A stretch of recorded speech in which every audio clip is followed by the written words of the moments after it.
Assalomu alaykum. Bu videoda biz biznes dasturiga qanday qilib xodimlar qo'shish bo'yicha gaplashib chiqamiz.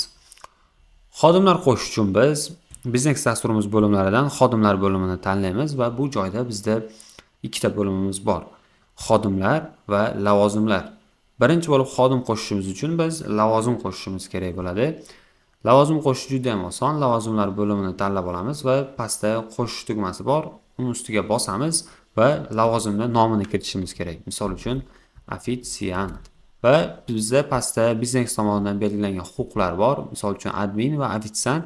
Biz u joydan ofitsiant degan huquqni belgilab qo'yamiz va qo'shish tugmasini belgilash orqali biz lavozim yaratdik.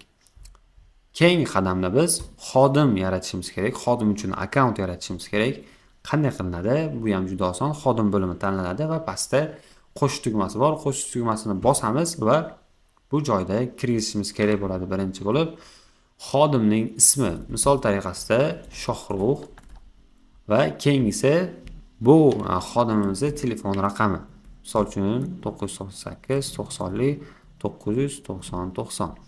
Keyingisi xodimimiz uchun biznes dasturidan foydalanishdan oldin kiritadigan parolni belgilab ketishimiz kerak. O'zi uchun yagona parol yaratamiz va men misol tariqasida buni 4.2 deb belgilab ketdim.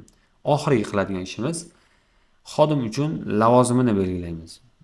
Albatta bizda hozirda bitta lavozim bor o'zimiz yaratgan, ofitsiant lavozimi va buni men tanlayman va bizda Shohrux ismli ofitsiant qo'shilyapti.